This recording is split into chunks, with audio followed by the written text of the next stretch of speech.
बिस्मिल्लाहिर्रहमानिर्रहीम। खाना काबा की मुकम्मल तारीख, एपिसोड 18। गारे हिरा, पहली वही और नबूवत की शुरुआत। मक्का में रसूलुल्लाह सल्लल्लाहु अलैहि वसल्लम अब अल-अमीन के नाम से मशहूर हो चुके थे। लोग आपकी सच्चाई, अमानतदारी और बेहतरीन अखलाक की मिसाल देते थे। मगर मक्का अभी भी बुतपरस्ती, जहालत और गुनाहों में डूबा हुआ था। काबा शरीफ के अंदर 360 बुत मौजूद थे। कमजोरों पर जुल्म होता था और लोग अल्लाह की असली इबादत से दूर हो चुके थे। यह सब देखकर रसूलुल्लाह सल्लल्लाहु अलैहि वसल्लम का दिल बेहद परेशान रहता था। आप अक्सर लोगों से दूर तन्हाई में जाकर अल्लाह की इबादत किया करते थे। गारे हिरा की तन्हाई। मक्का के करीब एक पहाड़ था, जबल-ए-नूर। उसी पहाड़ में एक छोटी सी गुफा थी, गारे हिरा। रसूलुल्लाह सल्लल्लाहु अलैहि वसल्लम अक्सर वहां जाते, तन्हाई में बैठकर अल्लाह को याद करते और गहरी फिक्र में डूब जाते। कभी कभी आप कई कई दिन वहीं रहते। हजरत खदीजा रज़ियल्लाहु अन्हा आपके लिए खाना और पानी भेजती। नूर से पहले की खामोशी। रसूलुल्लाह सल्लल्लाहु अलैहि वसल्लम की उम्र उस वक्त 40 साल हो चुकी थी। दुनिया बदलने वाली थी। आसमान से वही उतरने वाली थी और इंसानियत को हिदायत का सबसे बड़ा नूर मिलने वाला था। पहली वही रमजान का मुबारक महीना था। रसूलुल्लाह सल्लल्लाहु अलैहि वसल्लम गारे हिरा में मौजूद थे। अचानक गुफा में एक नूरानी शख्सियत तशरीफ लाई। वह थे फरिश्ता जिब्रील अलैहिस्सलाम। उन्होंने रसूलुल्लाह सल्लल्लाहु अलैहि वसल्लम से फरमाया, इक़रा, यानी पढ़िए।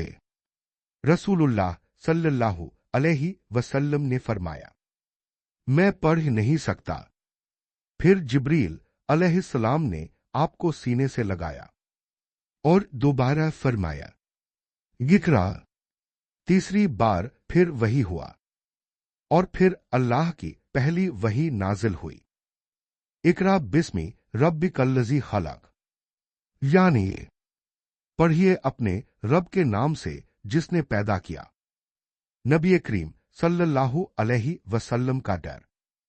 यह अजीम वाकया देखकर रसूलुल्लाह सल्लल्लाहु अलैहि वसल्लम कांप उठे। आप फौरन गारे हिरा से नीचे उतरे और घर पहुंचकर फरमाया, मुझे चादर ओढ़ा दो, मुझे चादर ओढ़ा दो। हजरत खदीजा रज़ियल्लाहु अन्हा ने आपको तसल्ली दी। उन्होंने कहा, अल्लाह की कसम, अल्लाह आपको कभी रुस्वा नहीं करेगा। आप रिश्तेदारों का हक अदा करते हैं, गरीबों की मदद करते हैं और सच्चाई का साथ देते हैं। वर्का बिन नौफल। हजरत खदीजा रज़ियल्लाहु अन्हा आपको अपने चचेरे भाई वर्का बिन नौफल के पास ले गईं। वह पुराने आसमानी मज़ाहिब का इल्म रखते थे। उन्होंने पूरी बात सुनकर कहा, यह वही फरिश्ता है जो हजरत मूसा अलैहिस्सलाम के पास आया था।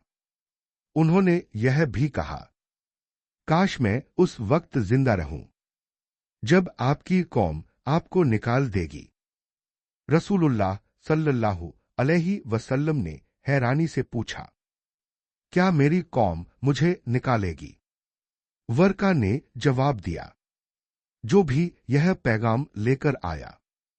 लोगों ने उसका विरोध किया। नबूवत की शुरुआत यहीं से शुरू हुआ। इस्लाम का सफर।